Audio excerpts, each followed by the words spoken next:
Okay, so this is video number 3 for the Men's Health Week, and I'm going to get a little bit practical now. So we're going to do some poses. Just wanted to share that it's really important to join classes, groups, gather as a morphic resonance of human beings. Because if you're just watching video clips like this, and this isn't to put them down at all, but it doesn't have the molecular and subatomic dance that you get through that very valuable interaction of having human beings being in a close proximity to you. It doesn't have to be touch. In fact, it's even better when there isn't touch, in a way.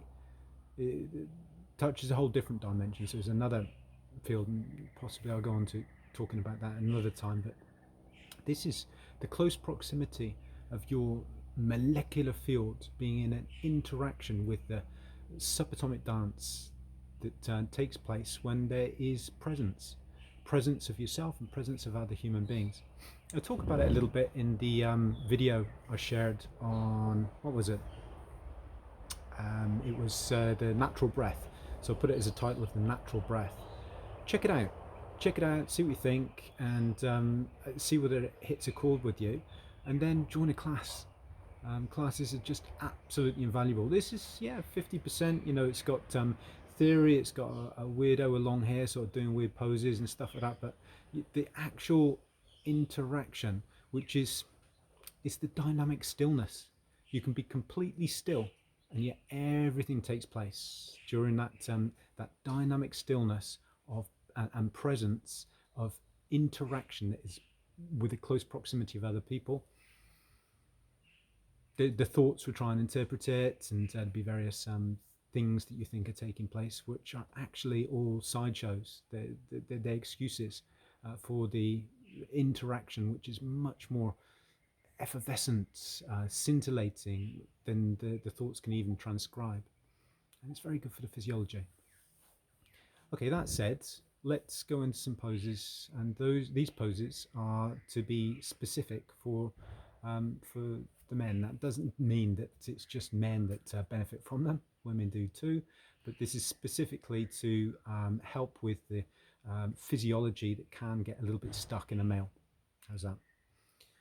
So the first pose, which pose is a combo pose. So it's a combination pose of both I call it the Nutcracker pose. You could call it the Nutcracker pose if you don't do it quite correctly. The Nutcracker pose, and then also combined with the modified hurdler pose. So I'll just demonstrate them now. They're pretty easy to get into, actually. However, the Nutcracker pose, if you do find it uncomfortable at all, do prop yourself up, or wait until you go on to the next combo pose, which I'll show tomorrow, and that'll be the cobbler pose combined with another pose. Okay, let's do it now, and you just see what you can glean from it. So the starting off point is we're going to take the right foot. In this case it's the right foot. Remember, it's the right. It looks like the left, but it's the right. And we take the other leg round. So some people call this the shoelace pose, because it looks like you're tying up a shoelace, doesn't it? You stack one knee on top of the other. It looks a little bit like you're stacking one potato on top of the other, in that potato fashion. And then you just put your hands onto the balls of your feet on either side. It is good for those of you who are feeling you need to dress yourself a little bit, so you're not literally cracking your nuts. Your thumbs can go into the place just inside of the balls of your feet. That's actually, as far as Chinese medicine goes, it's the kidney 1 points, bubbling springs. And it's if you do press them in the right way at the right time and the right pressure, then you can stimulate quite a flow of awareness. I'm not going to call it energy because it's the wrong impression. A flow of awareness through your legs, especially the inside of your legs. And there we go. We have got the starting point of the Nutcracker pose, and then we're going to start to lean forwards So we're leaning forwards till we come to the point where we can just hold on to the underneath knee, the bottom knee. And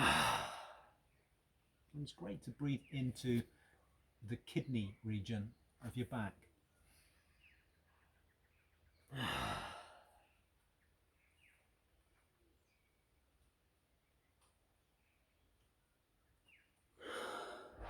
And you'll find you get lower and lower and lower as the body starts to relax into the pose. Good to hold these poses. I haven't talked about durations yet, have I? It's good to feel into what is a natural duration for you, what feels comfortable for you to start off with, and then extend it. So not to get too prescription based around a particular duration, but if we're talking about stretching connective tissue, then research tends to say that altogether 90 seconds needs to be sustained for the connective tissue to start to stretch out a little bit. Maybe, just maybe doing 30 seconds, have a break, 30 seconds, have a break, 30 seconds, have a break. So 3 lots of 30 seconds. That duration will start to stretch the collagenous tissue. Yeah, but are you really doing it for that purpose? Well, yeah, possibly, mechanically, but you're doing it more to get the felt sense, easing into the pliancy of the body, letting the body become more pliant. That's much more appropriate and much more beneficial in the long run. And of course, the side effect here is, yeah, the collagenous tissue will stretch as well over time. So that's the first one. That's the Nutcracker pose. Come out of it slowly, not too fast. And the leg that was on top, we'll take out to the side. The other leg, rather than going into the true hurdless position, we're going to go into the modified hurdless position by taking your heel, calcaneus, right into the perineum. So you've just got it tucked, so the balls are kind of tucked over the top of the calcaneus, over the top of the heel. 2 fingers just here, should be doing like that. We're going to go and grip hold of the toe of the straight leg, and then we're going to take the elbow down towards the knee. Other hand is on the opposite knee. And we can just chill out there. What are we stretching? What are we lengthening? We're stretching, especially the quadratus lumborum. If we take the hand over the top, we'll stretch it even more. But to start off with, we're still stretching the quadratus lumborum, that flank muscle that runs from the pelvis right the way up to the first rib. Well, it's actually the 12th rib, but it's the first rib that you'll come to, floating rib. And you find again, same thing, you get lower and lower and lower with this as time goes on. So if you feel that you're comfortable and you're able to sustain it, then you gradually get lower and lower.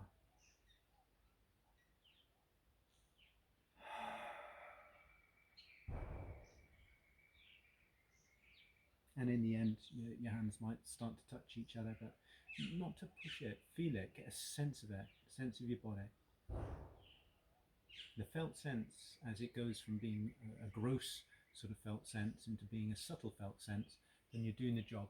Come out of it by supporting yourself on the way back out. So you're not using the same muscles to come out of the stretch as you were stretching. That makes sense. You're using now the sort of the big back muscles to push yourself back up. On the opposite side. And of course, you need to do that the other side as well. So this time we put the left leg underneath, right leg goes over the top. Now in some traditions, the more sort of traditions that are based on certain tantric principles, they'll say that if you sit like this, this is the sitting position of Shiva, or the Shiva enticement for Shakti. So it's a kind of like a bit of a ritual position to attract the Shakti, which is cool, I guess. That's I mean, you're building up a sense of stability. The masculinity should be form a dynamic stillness resonance for an attracted partner to be more attractive. So you're actually peacocking in this position. Peacocking without actually having to display. Peacocking by just being present. Okay, so from here, what do? We started to reach forward and come down towards the floor. So you're just holding on to the bottom knee. and then breathing into it.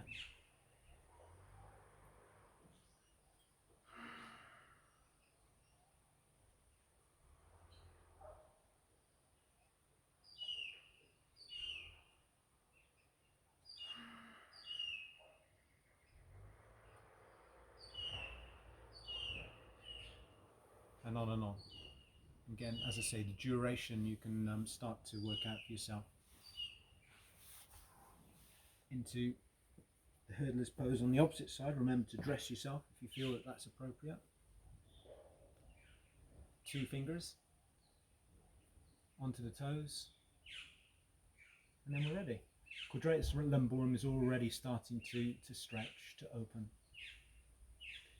The QLs, quadratus lumborum, the flank muscles, tend to get quite tight on males again. This is what I found. For some reason, the psoas major muscles, those loin muscles, seem to get tighter on women.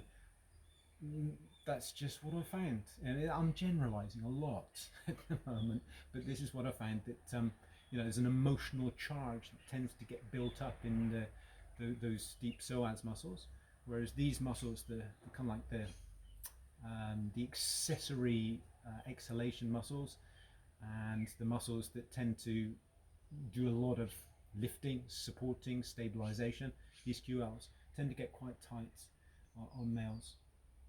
And they're also protector muscles for the kidneys. So if they close up in order for the floating ribs to become a little bit more stabilized, which are the ribs that cover over the kidneys. So again, if there is an emotional charge that feels that one needs to protect those kidneys, these are the muscles that start to institute it, as well as certain other ones, but we won't go into that. And there you go. You can use the other arm as well. So you need to be a little bit forward with this. If you go too far up the top, you won't be stretching the QLs. So you need to come a little bit forward with this one. As the QLs are slightly on the back, aren't they? Okay, that's it. That's the first set of poses, ready for a few more. But remember, if you can, get into a class. I don't know when this is going to be shown or when you're going to see this, but the restrictions of the pandemic are now dropping off. So there'll be a class. If you watch this obviously today and the time that I've actually sort of posted this, then tomorrow there'll be a class, 20 people max, at the Pomona Hall. So yeah, do come along, join if you feel that you're able to do so.